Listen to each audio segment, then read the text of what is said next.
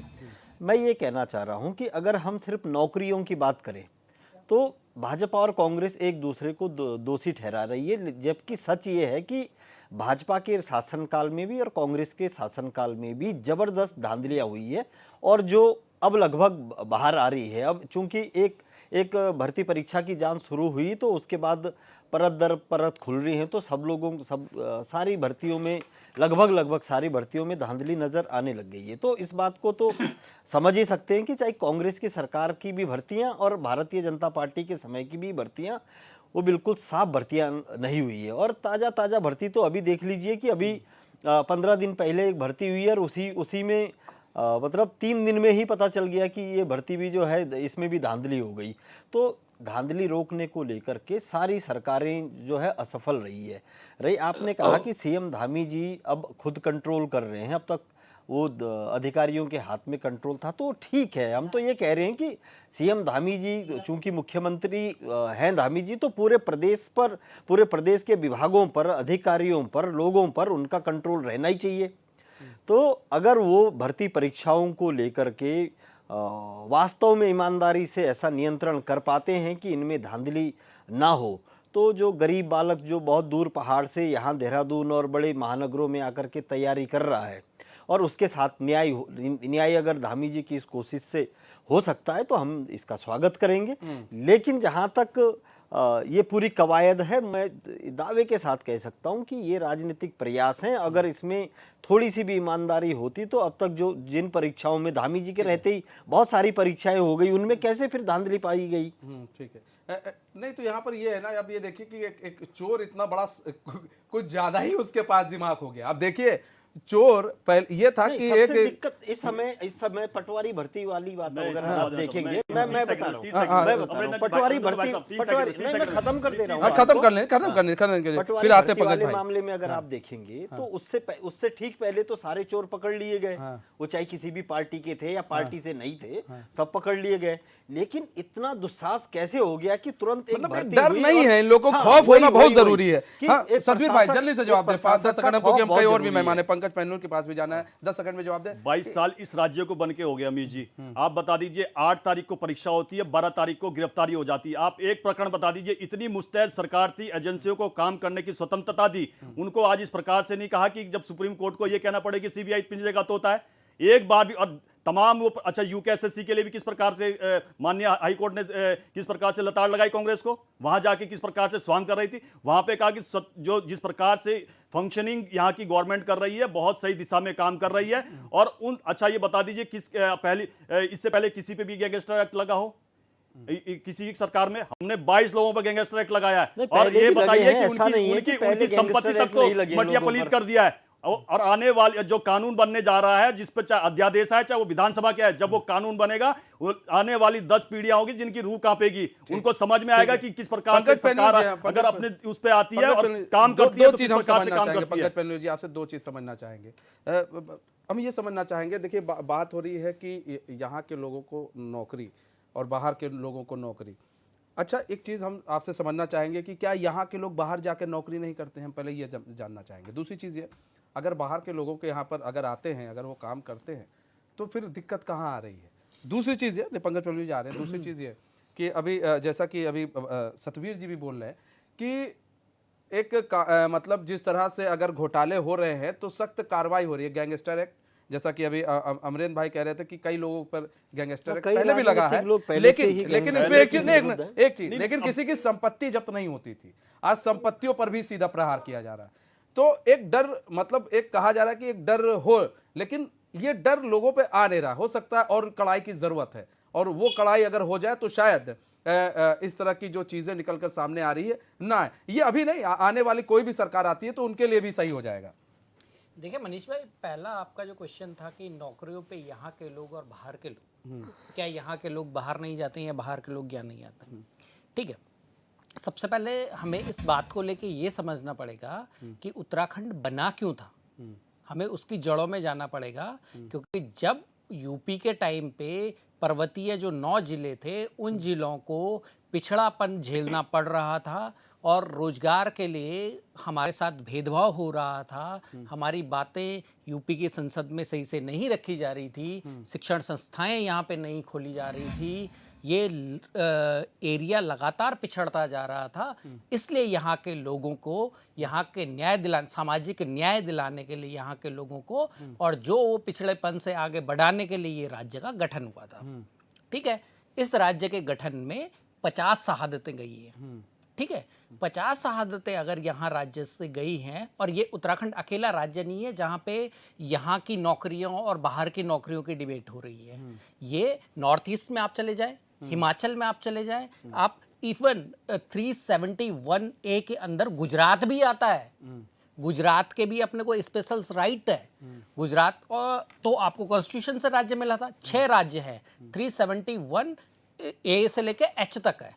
तो ये अगर आप उसमें जाओगे तो उसके अंदर एक स्पेशल स्टेटस होता है, जिसमें कुछ चीज़ों के ऊपर स्टेट को प्रायोरिटी दी जाती है। दूसरा, इसमें क्यों है, हमारे कॉन्स्टिट्यूशन के अंदर directive principle of state policy, राज्य के नीति निर्देशक तत्व, जो एक आइडियलिज्म है हमारे कॉन्स्टिट्यूशन का, उसके अंदर से भी ये चीज़ें होती हैं। इसके बाद तीसरी बात यह है कि उत्तराखंड गवर्नमेंट ने यहाँ पे बोला है कि जितने भी प्राइवेट, जो हमारी इतनी बड़ी बड़ी इंडस्ट्री लगी हैं, इनको जो सब्सिडी मिली है, इनको जो लैंड मिली है, इनको जो बहुत सारी चीज़ें मिली हैं, उसके एवज में गवर्नमेंट ने बोला है कि यहाँ के 70 to 80% लोगों को आपको रोजगार देना पड़ेगा।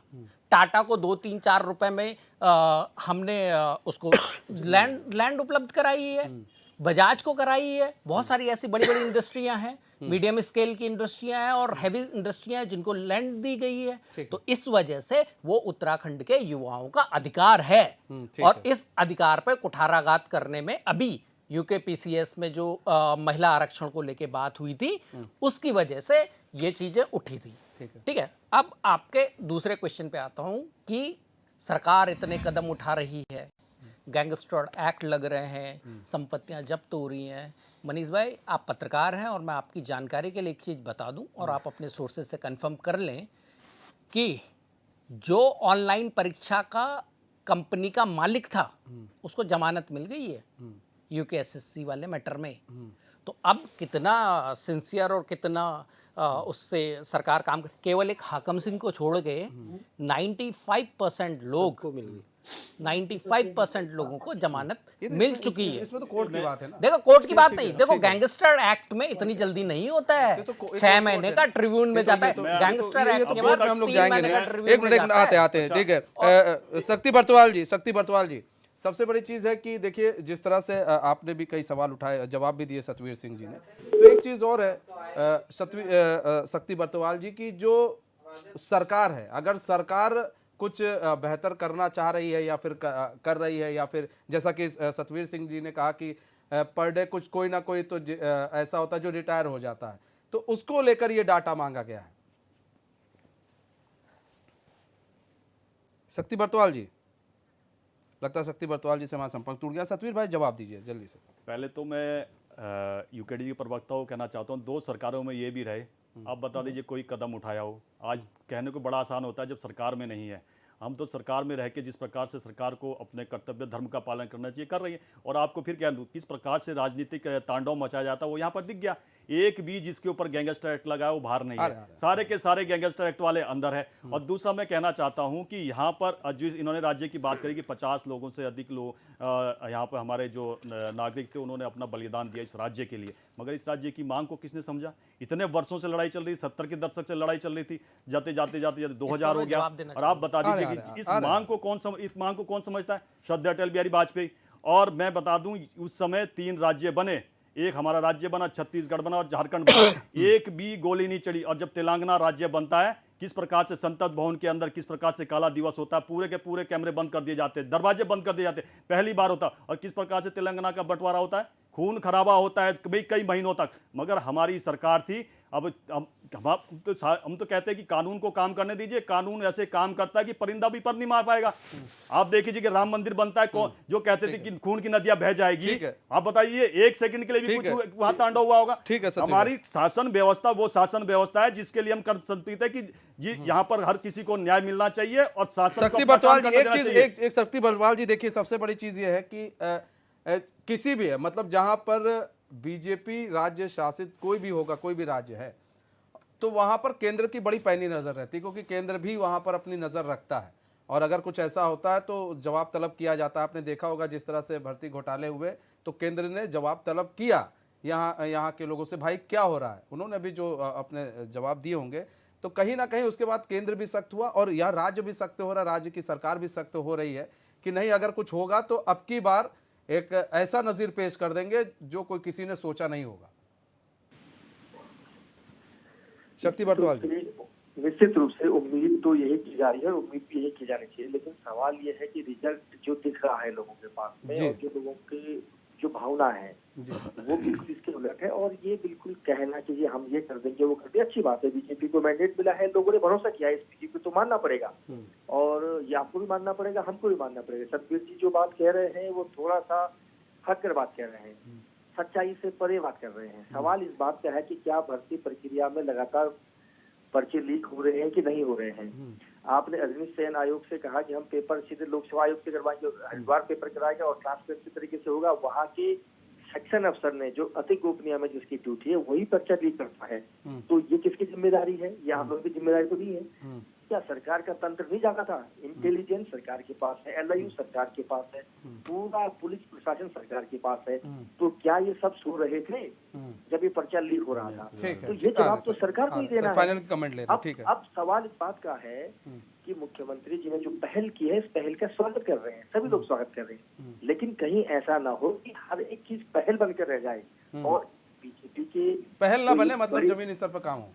तीसरी बात जो डंके की चोट पर कह रहे हैं कि हमने ये कर दिया वो कर दिया, 3 मुख्यमंत्री बदले हैं, ये तो सबको पता है। 3 नहीं बदले हैं, 2 मुख्यमंत्री बदले हैं। क्या किया? ठीक।